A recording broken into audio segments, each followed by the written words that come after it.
Hey garden friends, today I wanted to talk a little bit about butterfly bushes.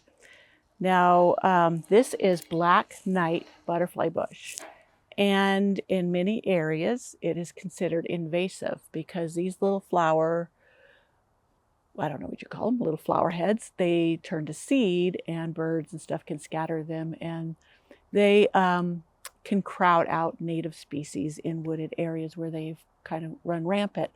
I've not had any problem with that here, and they are not considered invasive here.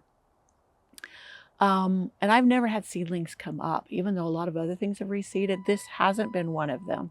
And all I can think is it's because I really give it a good chop back in the fall. Normally, this is mid-November. Normally, I've done this before November 1st.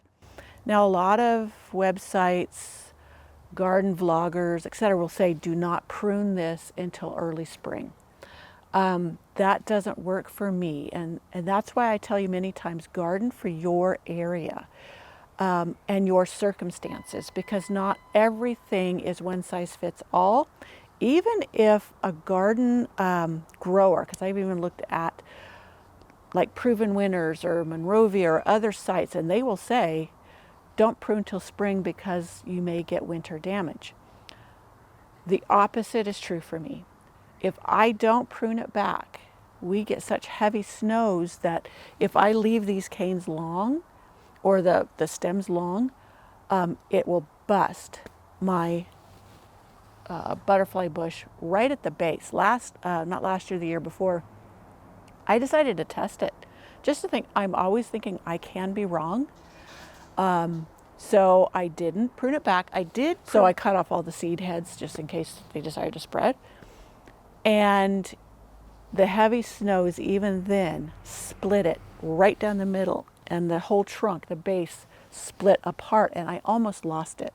It almost died on me, and it took over a year to recover.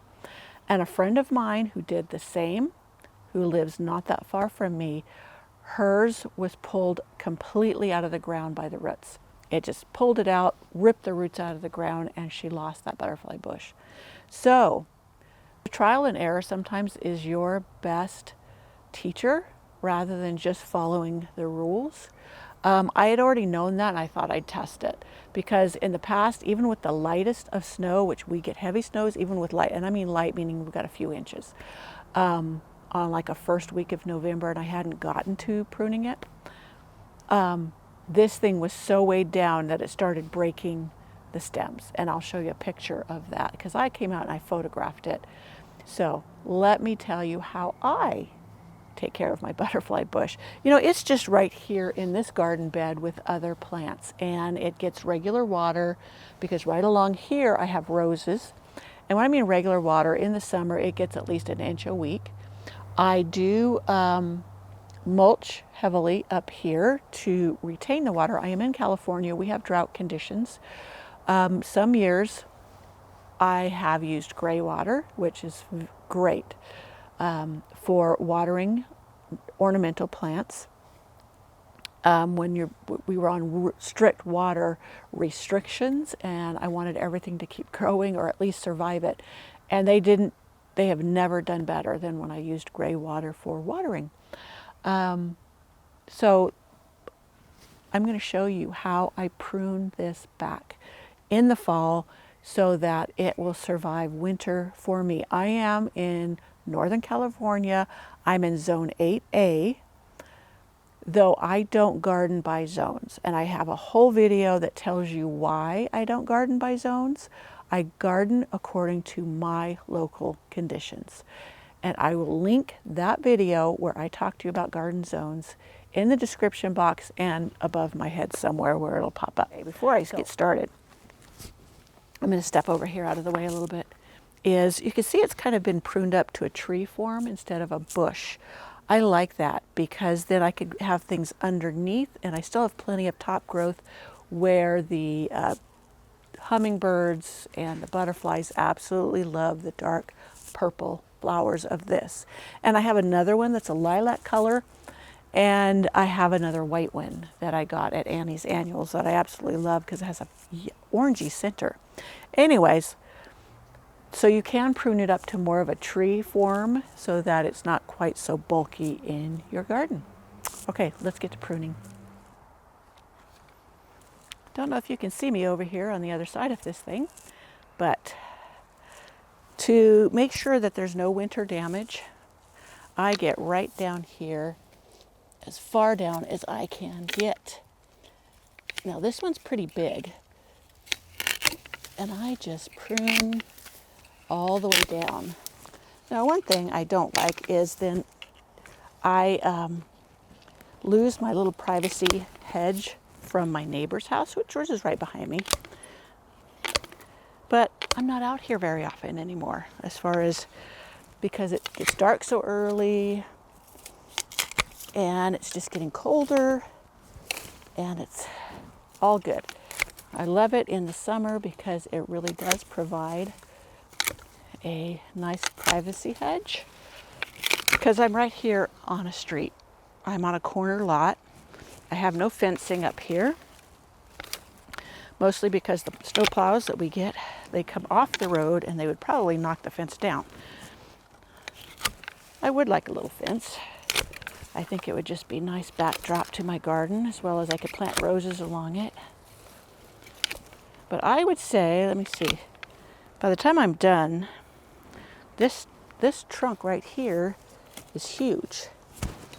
And I think it's about 2 feet tall. Usually I can prune it down to 1 foot tall. And then I know no side branches will get torn off. Now I'm going to bring you up closer so that you can see where this thing got split.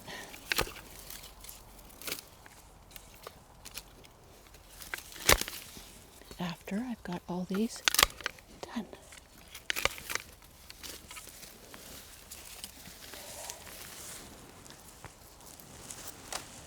And this will go to the burn pile. We have a burn pile.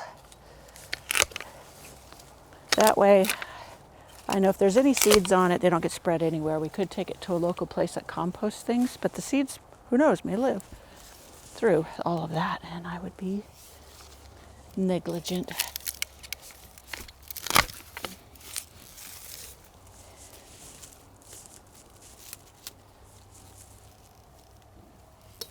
Okay.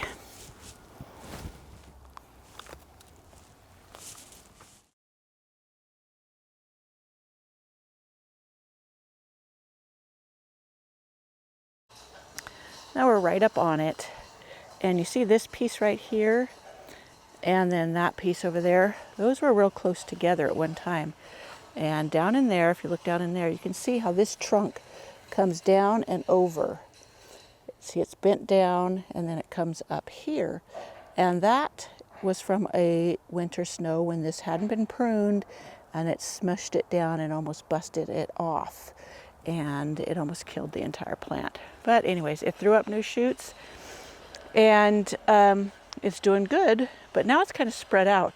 I may cut out all the extra, like that big chunk, and then this one down here, and just have this main trunk right here, since I like to train it as a tree anyways. So that will keep it where it's not spreading quite so far and wide, and I can enjoy it even better. For me, that works. And that, my friends, is how I grow a very healthy, lovely butterfly bush. Now, there are many varieties now out on the market that are not considered invasive because they don't set seed as readily.